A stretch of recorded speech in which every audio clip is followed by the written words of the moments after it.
Hello my dear students, my name is Brajesh Bharti.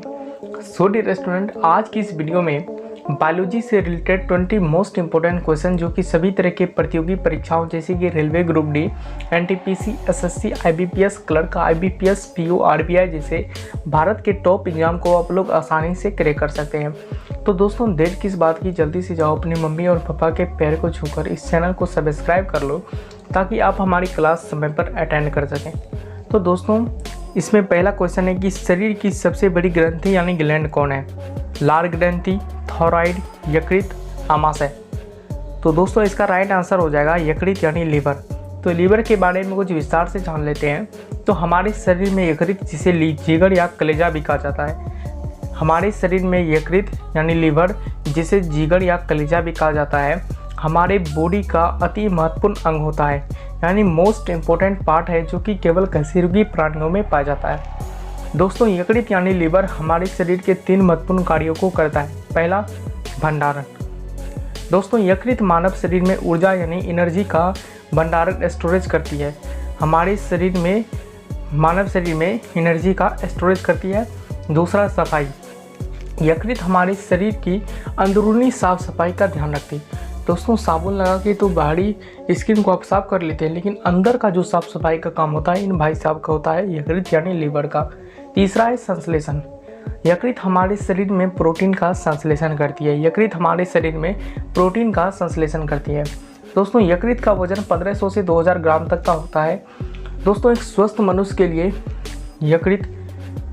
यकृत पाचन में मदद करता है। एक स्वस्थ मनुष्य को यकृत पाचन में मदद करता है और रक्त को थक्के बनने से रोकता है, और मानव शरीर में जितने भी हार्मोन होते हैं उसको कंट्रोल करता है। मानव शरीर में जितने भी हार्मोन होते हैं उसे लीवर कंट्रोल करता है। तो चलते हैं दूसरे नंबर की क्वेश्चन की ओर। तो दूसरे नंबर का क्वेश्चन है कि मनुष्य में मादा जनन अंग यानी फीमेल रिप्रोडक्टिव सिस्टम से किस हार्मोन का स्राव होता है? मनुष्य में मादा जनन अंग यानी फीमेल रिप्रोडक्टिव सिस्टम से किस हार्मोन का स्राव होता है? Estrogen hormone, progesterone hormone, relaxin hormone, सभी कथन। तो दोस्तों, मादा जनन तंत्र यानी फीमेल रिप्रोडक्टिव सिस्टम, सबसे पहले मादा जनन तंत्र में होता क्या है? मादा जनन तंत्र में एक जोड़ी अंडाशय यानी एक जोड़ी ओवरी होता है और एक जोड़ी फैलोपियन ट्यूब, फैलोपियन नलिका या जिसे फैलोपियन ट्यूब भी कहा जाता है, और गर्भाशय और योनि और बाह्य जननांग होता है। तो दोस्तों, पहले ऑप्शन की बात करते हैं, ए नंबर के ऑप्शन। ये तीनों ऑप्शन जो है अति महत्वपूर्ण ऑप्शन है। इन सभी का मतलब आपको पता होना जरूरी है। तो पहले ऑप्शन की बात कर लेते हैं, एस्ट्रोजन हार्मोन। एस्ट्रोजन हार्मोन का क्या काम होता है? दोस्तों, एस्ट्रोजन हार्मोन पुरुष के शरीर में मूंछ और दाढ़ी को बढ़ाने में मदद करता है, और वही एस्ट्रोजन हार्मोन मादा के शरीर में स्तन यानी चूचक, जिसे अंग्रेजी में ब्रेस्ट कहा जाता है, उसे बढ़ाने में मदद करता है। यानी एस्ट्रोजन लड़का के शरीर में जब जाएगा तो उसका दाढ़ी मूंछ निकलेगा, ठीक है। यदि वो फीमेल में जाएगा उसे, जिसे स्तन यानी ब्रेस्ट कहा जाता है, उसमें वृद्धि करता है, ठीक है। दूसरा, बी नंबर का है प्रोजेस्टेरोन हार्मोन। प्रोजेस्टेरोन हार्मोन, दोस्तों आपको याद होगा कि प्रोजेस्टेरोन जो कि प्रोटेक्शन देता है, नाम में ही छुपा है प्रोजेस्टेरोन यानी प्रोटेक्शन। दोस्तों, प्रोजेस्टेरोन किसे प्रोटेक्शन देता है? जब माँ के पेट में जब बच्चा पल रहा होता है, अगर वो लड़का है तो वो माँ के पेट में 9 महीने रहेगा, ठीक है। अगर वही लड़की है तो 9 महीने 10 दिन रहेगी, क्योंकि लड़की के शरीर में ज़्यादा अंग बनते हैं। लड़के के मुताबिक लड़की के शरीर में ज़्यादा अंग बनते हैं, इसी कारण लड़की 9 महीने 10 दिन तक माँ के गर्भाशय में रहती है, और उसी वजह से उस अंग का ग्रोथ होता है। ग्रोथ होने में समय लगता है। लड़का है तो 9 महीना लगेगा, यदि लड़की है तो 9 महीना 10 दिन लगेगी, क्योंकि लड़की के बॉडी में जो है अलग से अंग बनते हैं, लड़के के मुताबिक लड़की में ज़्यादा अंग बनते हैं, ठीक है। और तीसरा नंबर का, सी नंबर का ऑप्शन है रिलैक्सिन हार्मोन। रिलैक्सिन हार्मोन, दोस्तों जब ओवरी यानी गर्भाशय में बच्चा रहता है तब उसका सर ऊपर की ओर रहता है। जब बच्चा गर्भाशय में रहता है तो उसका सर ऊपर की ओर रहता है और उसका पैर नीचे की ओर रहता है, और बच्चा जो होता है वो एक झिल्ली में बंद रहता है। जब बच्चा जो रहता है एक झिल्ली में बंद रहता है, उस झिल्ली को अमोटिक सेल कहा जाता है, उस झिल्ली को अमोनोटिक सेल कहा जाता है। यह रिलैक्सिंग हार्मोन क्या करता है, जब बच्चा जन्म लेता है तो उसको जो है उल्टा कर देता है, ठीक है, उसको उल्टा कर देता है, जिसकी वजह से जो है जो मतलब कि बच्चे को जन्म दे रहा है उसको तकलीफ़ कम होता है, ठीक है। बच्चे को घुमा देता है, पैर जो है ऊपर की ओर कर देता है और सर नीचे की। और जब भी आप देखते होंगे कि तो लड़का या किसी जानवर का पहले सर ही निकलता है, ठीक है। और यदि मतलब कि पहले पैर निकलता है तो उसे पहले सर ही निकलता है। तो चलते हैं नेक्स्ट क्वेश्चन की ओर।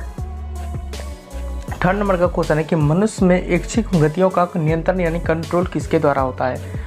मनुष्य में ऐच्छिक गतियों का नियंत्रण यानी कंट्रोल किसके द्वारा होता है। सेरिब्रम, थॉराइड, सेरिबेलम, इनमें से कोई नहीं। तो दोस्तों इनमें से जो है इसका सही आंसर हो जाएगा।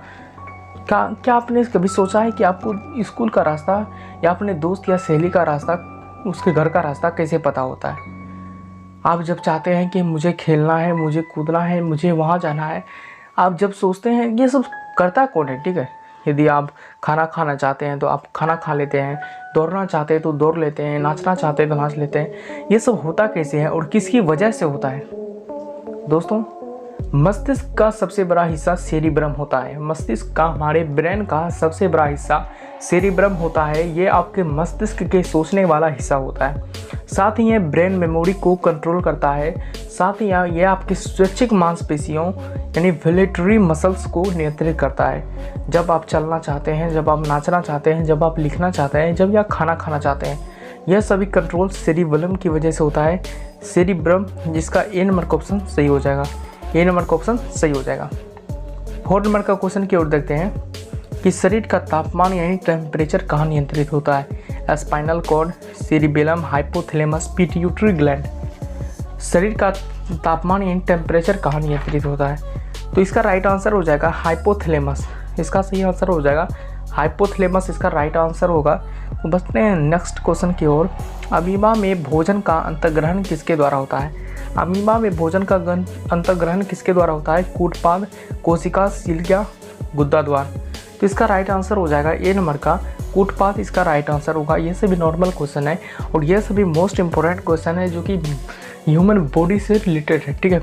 इन सभी को वीडियो को यदि आपको करेक्ट करना है सभी क्वेश्चन को, तो आपको लास्ट तक देखना पड़ेगा।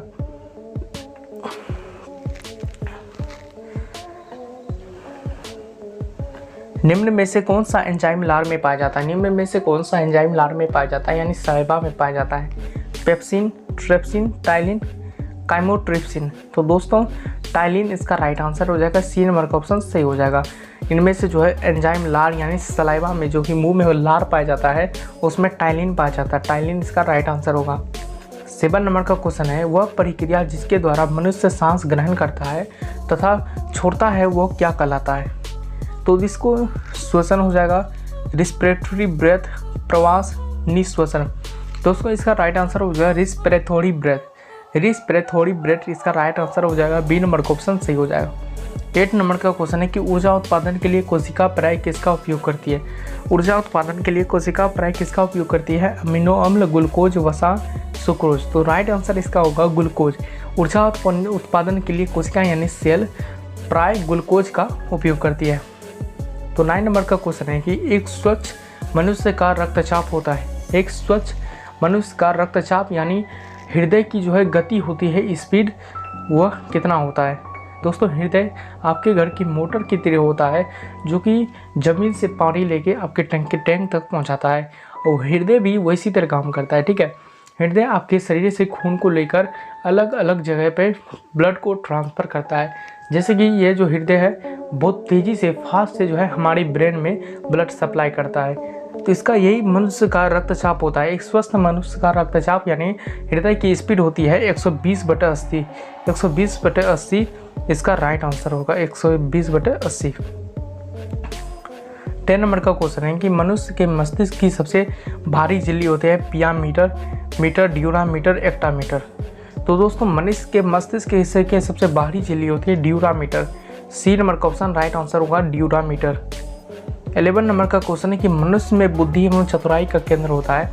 मनुष्य में बुद्धि एवं चतुराई का केंद्र होता है cerebellum, hypothalamus, cerebrum, spinal cord. मनुष्य में बुद्धि एवं चतुराई का केंद्र होता है सेरिब्रम। तो इसका सी नंबर का ऑप्शन सही हो जाएगा। सी नंबर का ऑप्शन राइट होगा।